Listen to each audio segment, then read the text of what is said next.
नमस्कार मित्रों, मैं हूं दीपेंद्र सिंह राठौड़ और कृष्णा अकेडमी अजमेर की तरफ से आप सभी का एक बार फिर से स्वागत है। तो फ्रेंड्स, हम अपनी पिछली बायोलॉजी की कक्षा में रेस्पिरेशन सिस्टम यानी श्वसन तंत्र का दूसरा भाग हमने पढ़ लिया था। पार्ट 2 हमने पढ़ लिया था और पार्ट 1 उसके पहले हो गया था। तो 2 पार्ट हमारे श्वसन तंत्र के हो चुके हैं। मैं आपको रिपीट कर देता हूं, अपन ने क्या किया था। हमने सबसे पहले भाग में श्वसन का मेन इंट्रोडक्शन पढ़ा था, वो हमने देख लिया था। दूसरे भाग में हमने श्वसन तंत्र स्टार्ट किया, जिसमें हमने नाक के बारे में पढ़ा। नाक से ग्रसनी में जाती है वायु, ग्रसनी से आपके पास एपिग्लॉटिस, एपिग्लॉटिस से स्वरयंत्र लैरिंक्स बॉक्स पाया जाता है जो आवाज बनाने का काम करता है, और कंठ जो होता है हमारा, और लैरिंक्स से सीधा अपने ट्रैकिया में। यानी अगर अपन डायरेक्ट बोले तो ग्रसनी से सीधा कहां जाती है, ग्रास नली में, सॉरी वायु वाली नली में, श्वास नली के अंदर, ट्रैकिया के अंदर। तो श्वास नली में वायु पहुंच गई थी। श्वास नली आपके पास सीधी किस में खुलती है, जाके फेफड़ों के अंदर खुलती है। फिर हमने फेफड़ों का जनरल इंट्रोडक्शन पढ़ा था, जनरल परिचय पढ़ा था, वो पूरा का पूरा अपन ने देख लिया था।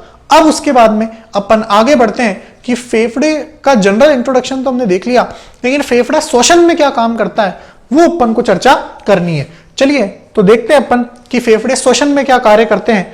तो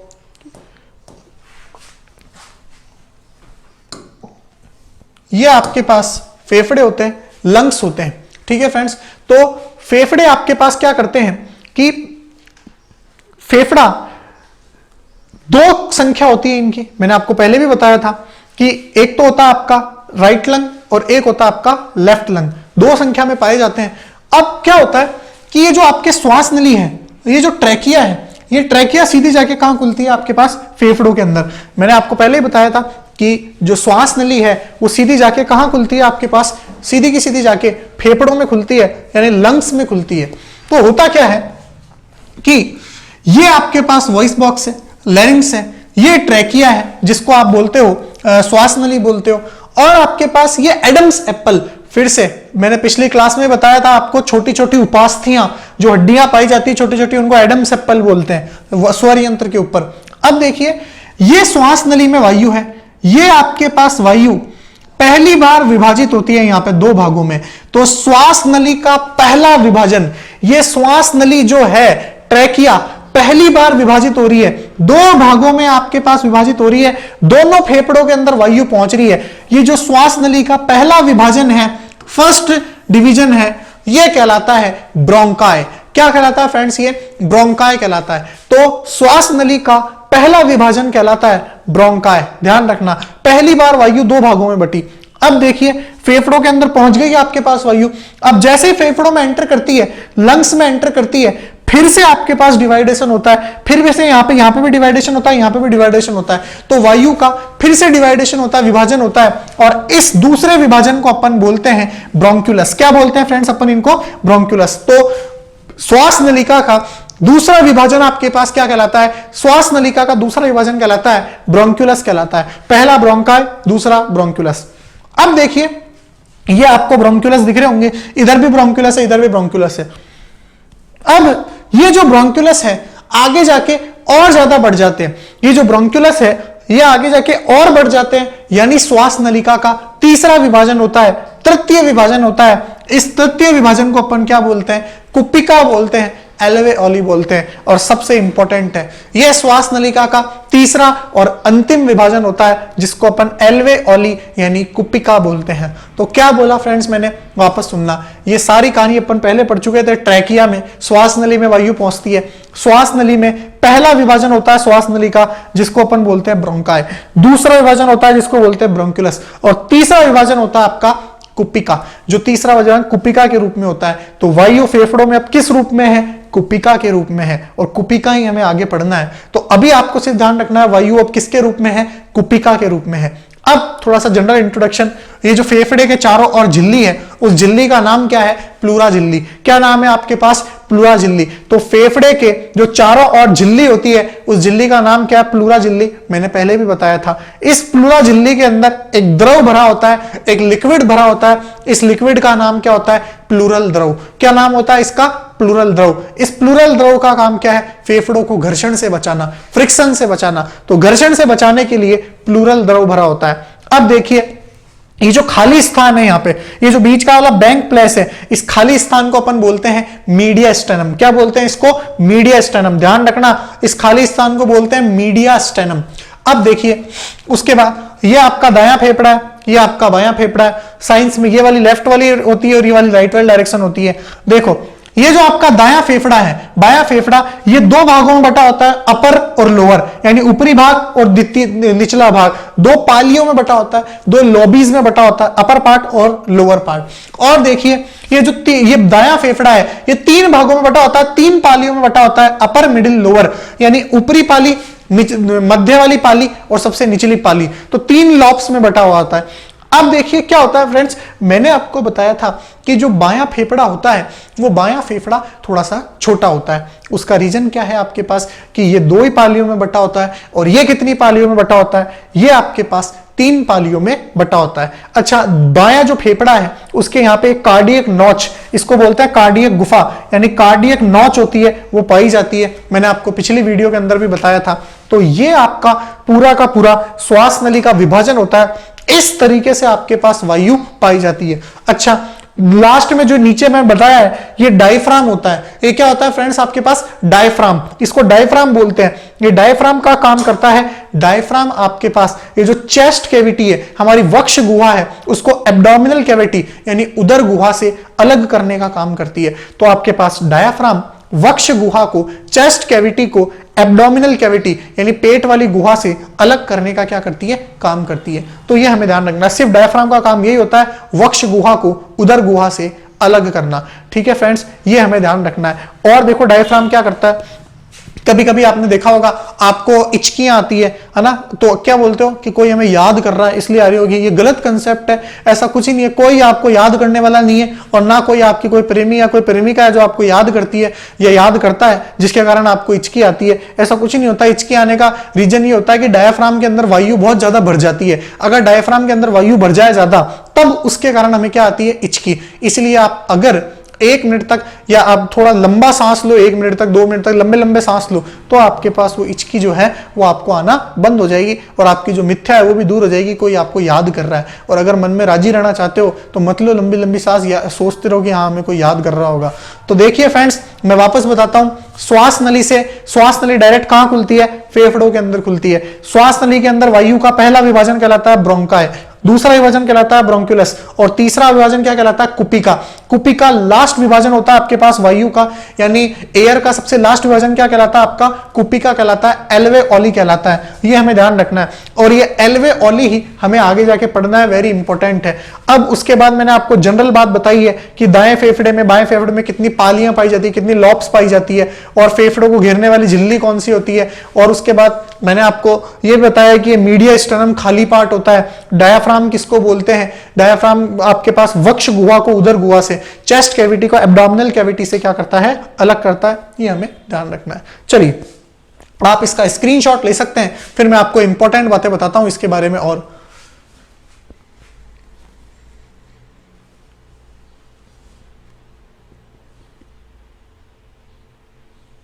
चलिए, अब देखिएगा फ्रेंड्स, नोट करके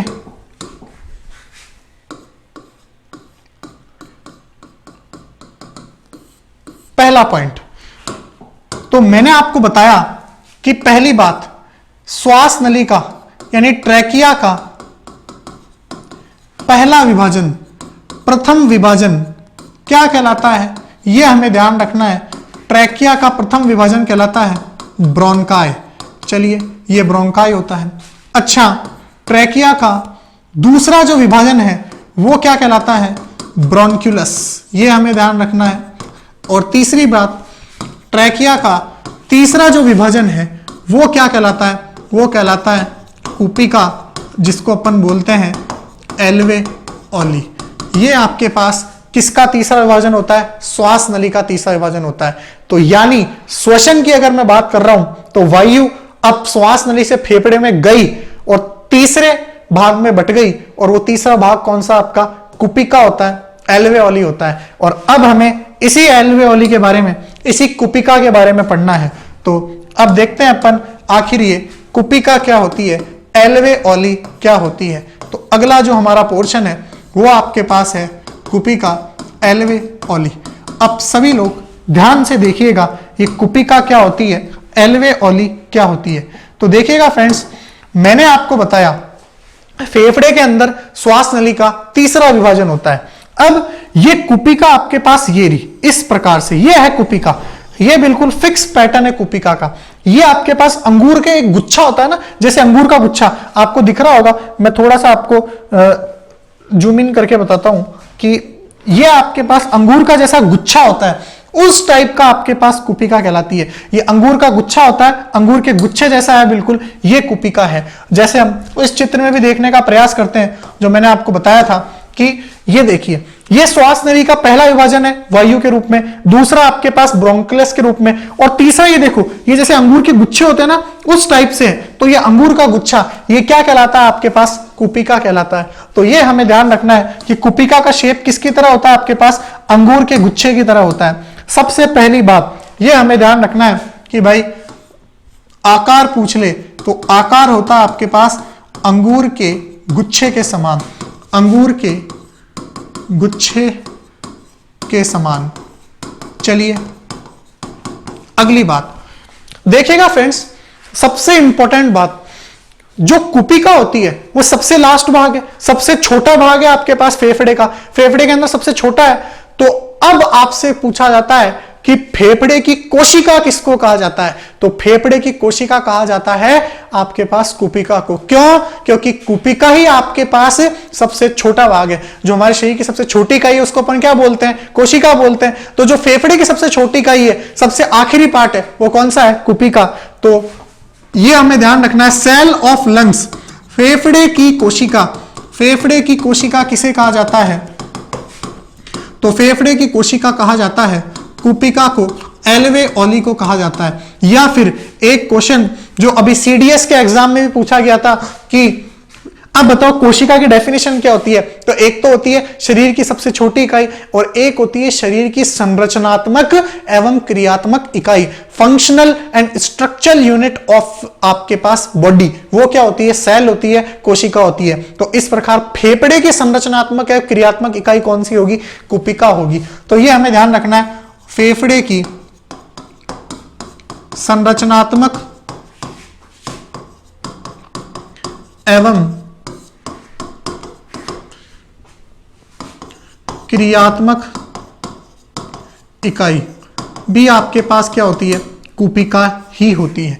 अगली बात, अब आप बोलोगे ये सब तो आप बता रहे हो, पहले हमें ये तो बताओ कि कुपिका होती कितनी है। तो ध्यान रखना, ये कुपिका की जो संख्या है, नंबर है, लगभग आपके पास फेफड़े के अंदर होती है लगभग 30 करोड़ के आसपास, 3 मिलियन के आसपास। तो 30 करोड़ के आसपास लगभग आपके पास क्या पाई जाते हैं, कुपिकाएं पाई जाती है।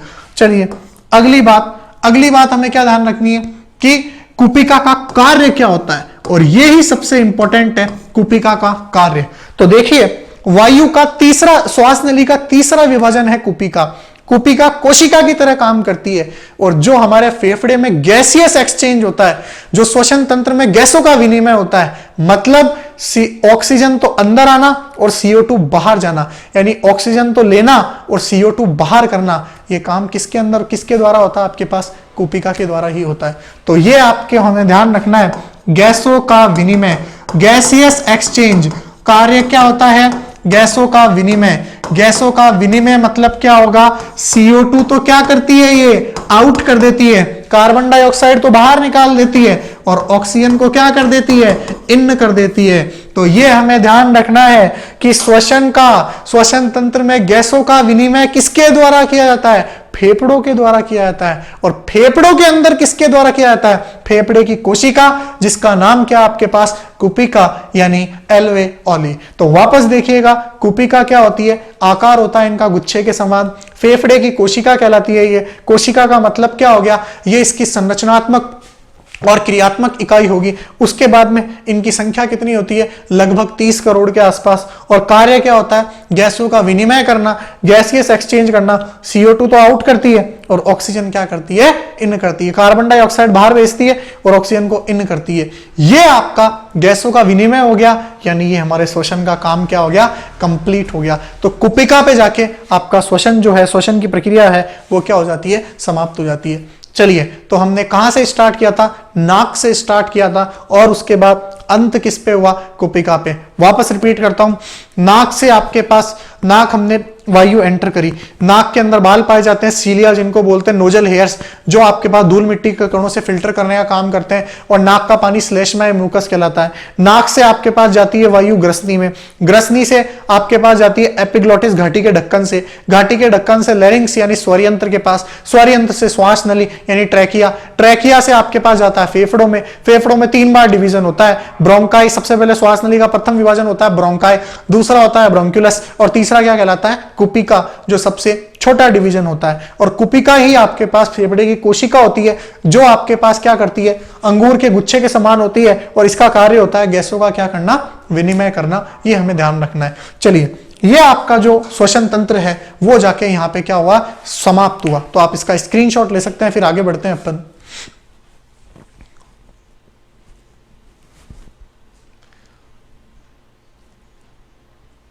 चलिए, अब देखिए, यह आपका श्वसन तंत्र तो हो गया समाप्त, लेकिन अभी सिर्फ मोटे मोटे तौर पे समाप्त हुआ है। जो इंपॉर्टेंट फैक्ट्स हैं वो अपन को पढ़ने हैं और उसके बाद कुछ और टॉपिक है इस श्वसन के जो हमें पढ़ने हैं। चलिए, तो नोट करके पहला पॉइंट क्या है, ये हमें ध्यान रखना है। इंपॉर्टेंट फैक्ट्स पढ़ रहे हैं अपन। सबसे पहला तो अभी मैंने आपको बताया कि जो फेफड़ों को झिल्ली घेर रहती है उसका नाम क्या है, प्लूरा। उसके अंदर एक द्रव भरा होता है, उस द्रव का नाम क्या है, प्लूरल द्रव। आपसे पूछा जाएगा प्लूरल द्रव का कार्य क्या है, तो मैंने बताया था आपको, प्लूरल द्रव का कार्य होता है घर्षण से बचाना फेफड़ों को। तो प्लूरल द्रव फेफड़ों को घर्षण से बचाता है, कम करता है घर्षण को, यह हमें ध्यान रखना है। चलिए, अगली बात आपसे क्वेश्चन पूछा जाता है कि मानव शरीर का श्वसनी वर्णक कौन है, यानी श्वसन वर्णक, रेस्पिरेटरी पिगमेंट कौन है। जैसे रुधिर का वर्णक कौन है, हीमोग्लोबिन, वैसे मानव शरीर का श्वसन वर्णक कौन है, वो भी हीमोग्लोबिन है। याद रखना, तो मानव शरीर का श्वसनी वर्णक कौन है आपके पास, ये हमें ध्यान रखना है, हीमोग्लोबिन। पूछा जाता है प्रश्न, बहुत ही इंपॉर्टेंट है, लेकिन इसी के अंदर आपको एक पॉइंट ध्यान रखना है। और वो पॉइंट क्या है, इसी के अंदर ये है कि भाई अगर आपसे पूछ ले कि अर्थोपोडा संघ जो होते हैं, अर्थोपोडा या मोलस्का संघ जो होता है का श्वसनी वर्णक कौन है, तो उनका श्वसनी वर्णक अलग होता है। उनका श्वसनी वर्णक होता है हीमोसाइनिन। हीमोसाइनिन आपके पास उनका श्वसनी वर्णक होता है। तो अर्थोपोडा या फिर मोलास्का का श्वसनी वर्णक कौन होता है, हीमोसाइनिन। तो मानव शरीर का कौन है, हीमोग्लोबिन। लेकिन अर्थोपोडा संघ या मोलास्का संघ ये आपके पास सजीवों के संघ है, आगे पढ़ेंगे अपन जब अपन सजीवों में विविधता वाला टॉपिक पढ़ेंगे। तो हीमोसाइनिन आपके पास इनका श्वसनी वर्णक होता है। अगला और इंपॉर्टेंट पॉइंट ये है, आपसे पूछा जाए कि श्वसनी आयतन या जिसको अपन बोलते हैं ज्वारीय आयतन, श्वसनी आयतन या ज्वारीय आयतन, इसको टिडल वॉल्यूम भी बोलते हैं। टिडल वॉल्यूम अंग्रेजी के अंदर क्या होता है, तो ध्यान से देखिएगा, श्वसनी आयतन या आपके पास ज्वारीय आयतन क्या होता है। तो देखिए कितनी वायु एंटर करी, कितनी वायु बाहर गई, उन सबका जो आपके पास आयतन होता है वो क्या कहलाता है? ज्वारीय आयतन। तो वायु का एंटर और आउट का वॉल्यूम का आयतन, यह आपके पास क्या कहलाता है? टिड्डल वॉल्यूम कहलाता है। ज्वारीय, कितनी वायु अंदर गई, कितनी बाहर गई, इन सब का आयतन क्या कहलाता है? आपके पास ज्वारीय आयतन कहलाता है। और फेफड़ों का ज्वारीय आयतन होता है, फेफड़ों का ज्वारीय आयतन वेरी वेरी इंपॉर्टेंट है, पूछा जाता है। फेफड़ों का ज्वारीय आयतन श्वसनीय वॉल्यूम होता है 500 मिलीलीटर। कितना होता है आपके पास? 500 मिलीलीटर फेफड़ों का ज्वारीय आयतन होता है। और कुल क्षमता कितनी होती है? फेफड़ों की कुल क्षमता होती है, जितना कुल ग्रहण कर सकता है वो कुल क्षमता होती है 5800 मिलीलीटर, जिसको अपन बोलते हैं जैविक क्षमता। इस कुल क्षमता को अपन बायोलॉजिकल पावर या जैविक क्षमता भी बोला जाता है, पूछा जाता है, इंपॉर्टेंट है। तो ध्यान से देखिएगा, श्वसनीय आयतन, ज्वारीय आयतन या टिडल वॉल्यूम क्या होता है? कितना वायु एंटर करा, कितना आउट किया, उसका जो वॉल्यूम होता है, उसका जो आयतन होता है, उसको अपन बोलते हैं श्वसनीय आयतन यानी टिडल वॉल्यूम। कितना होता है? 500 मिलीलीटर होता है। और कुल क्षमता कितनी होती है इसकी? 5800 मिलीलीटर यानी 508। तो ये आपके पास 5800 मिलीलीटर इसका क्या होता है? कुल क्षमता होती है, जिसको अपन क्या बोलते हैं? जैविक क्षमता यानी बायोलॉजिकल पावर भी बोलते हैं, बायोलॉजिकल कैपेसिटी भी बोलते हैं। तो ये इंपॉर्टेंट पॉइंट है जो 4 अपन को ध्यान रखने हैं। और भी है, पहले आप इनका स्क्रीनशॉट लें।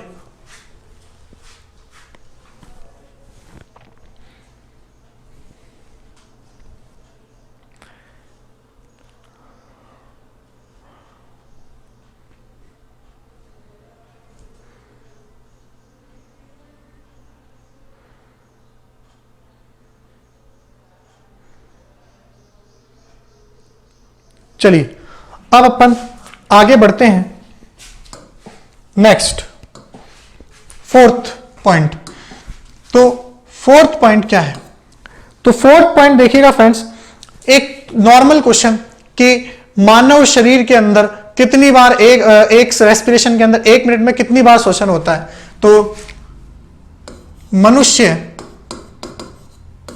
में श्वसन दर, रेस्पिरेशन रेट, तो रेस्पिरेशन रेट 1 मिनट में लगभग 12 से 16 बार के अंदर होती है। तो 12 से 16 बार आपके पास श्वसन दर होती है। अगर अपन बोले शिशुओं में कितनी होती है, यानी बच्चों में कितनी होती है, तो शिशुओं में होती है आपके पास लगभग, शिशुओं में हमें ध्यान रखना है 20 से, शिशुओं में लगभग होती है 20 से 40 बार। लगभग कितनी होती है? 20 से 40 बार। तो 20 से 40 बार आपके पास श्वसन होता है आपके पास बच्चों के अंदर, शिशुओं के अंदर। तो मनुष्य में कितना होता है? 12 से 16 बार। और शिशुओं में कितना होता है आपके पास? 20 से 40 बार। चलिए तीसरा पॉइंट। तीसरा पॉइंट आपके पास यह है कि आपसे पूछ ले कि अभी अभी मैंने आपको बताया था कि डायाफ्राम जो होता है, अच्छा उससे पहले एक चीज याद करते हैं, श्वसन दर जो है 12 से 16 बार या 20 से 40 बार, ये किससे मापते हैं? तो श्वसन दर मापक यंत्र। तो ये भी हमें ध्यान रखना है, श्वसन दर मापक यंत्र, उसका नाम क्या है? श्वसन दर मापक यंत्र का नाम है स्पाइरोमीटर। क्या नाम है आपके पास? स्पाइरोमीटर। तो श्वसन दर मापने का यंत्र कौन सा है? स्पाइरोमीटर होता है। तो मनुष्य में श्वसन दर कितनी होती है? 1 मिनट में 12 से 16 बार। शिशुओं में कितनी होती है? 20 से 40 बार। श्वसन दर मापक यंत्र कौन सा है? स्पाइरोमीटर। अब उसके बाद में नेक्स्ट आपके पास ये है पॉइंट कि मैंने आपको बताया था कि डायफ्राम जो होता है, डायफ्राम का कार्य क्या होता है? तो ये हमें ध्यान रखना है कि डायफ्राम क्या करता है। डायफ्राम आपके पास बताया था मैंने आपको, डायफ्राम वक्ष गुहा जो चेस्ट कैविटी होती है, उस चेस्ट कैविटी को आपके पास उदर गुहा यानी एब्डोमिनल कैविटी से क्या करता है? अलग करता है। तो वक्ष गुहा को उदर गुहा से अलग करता है, चेस्ट कैविटी को एब्डोमिनल कैविटी से क्या करता है, अलग करता है। ये हमें ध्यान रखना है। ये आपका किसका काम होता है, डायाफ्राम का काम होता है। ये हमें ध्यान रखना है। चलिए, मनुष्य में श्वसन दर बताई मैंने आपको, शिशुओं में बताई, श्वसन दर मापने का यंत्र बताया स्पाइरोमीटर, और डायाफ्राम क्या करता है, आपको वक्ष गुहा को उदर गुहा से क्या करता है, आपके पास अलग करता है। चलिए, एक और इंपॉर्टेंट पॉइंट है जो और पढ़ना है हमारे को। देखिए, श्वसन जो होता है, श्वसन के अंदर एक इंपॉर्टेंट क्वेश्चन आता है। एक तो अपन दो प्रकार से श्वसन होता है। एक तो आप वायु लेते हो, तो वायु लेते हो तो उसको अपन बोलते हैं बाह्य श्वसन, यानी जब आप वायु लेते हो, वायु लेते हो, और जब निःश्वसन यानी अपन वायु जब छोड़ते हैं, वायु छोड़ते हैं, वापस वायु छोड़ते हैं, उस समय किसका कितना आयतन होता है, यह हमें ध्यान रखना है। तो ध्यान से सुनिएगा, जब अपन वायु लेते हैं तो उसमें नाइट्रोजन कितने % होती है, जब हम वायु लेते हैं तो उसमें नाइट्रोजन आपके पास होती है, नाइट्रोजन कितने % होती है, वो 78% होती है। ऑक्सीजन कितने होती है, 21% होती है। कार्बन डाइऑक्साइड कितनी होती है, 0.03% होती है। ऑर्गन कितनी होती है, ऑर्गन होती है 0.93%, और बाकी अदर गैसेस होती है। ये जब होता है जब अपन वायु ग्रहण करते हैं, और जब वायु छोड़ते हैं उस समय नाइट्रोजन कितनी होती है, सेम 78%। ऑक्सीजन कितनी होती है, 17%। ध्यान रखना, कितनी होती है, 17%। और उसके बाद CO2 कितनी होती है, 4% छोड़ते हैं और ऑक्सीजन 17% अंदर जाती है। उसके बाद आर्गन कितनी होती है, 0.93%, और ये आपके पास अदर गैसेस बाकी। तो ये हमें ध्यान रखना है। क्वेश्चन पूछा जाता है जब वायु छोड़ते हैं उसमें कार्बन डाइऑक्साइड की मात्रा कितनी होती है, 4% मात्रा होती है। ऑक्सीजन कितना होता है, 17%। चलिए, तो ये आपके पास एक और इंपॉर्टेंट पॉइंट था जो इस श्वसन के बारे में था। इस तरीके से ये हमने 8 इंपॉर्टेंट पॉइंट पढ़े हैं जो आपके एग्जाम में आने के लिए वेरी वेरी इंपॉर्टेंट है और आपसे पूछे भी जाते हैं। तो ये हमने पूरा का पूरा श्वसन तंत्र आपके पास कंप्लीट कर लिया है। कंप्लीट श्वसन तंत्र आपके जितना डिटेल में हो सकता है उतना कर लिया हमने।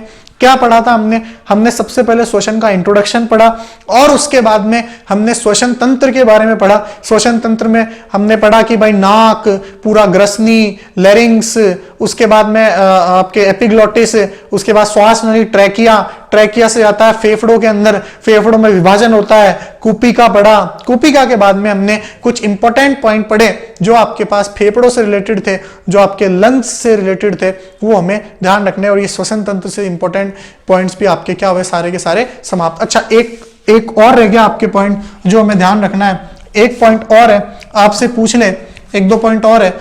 एक पॉइंट पूछ ले आपसे कि श्वसन मानव शरीर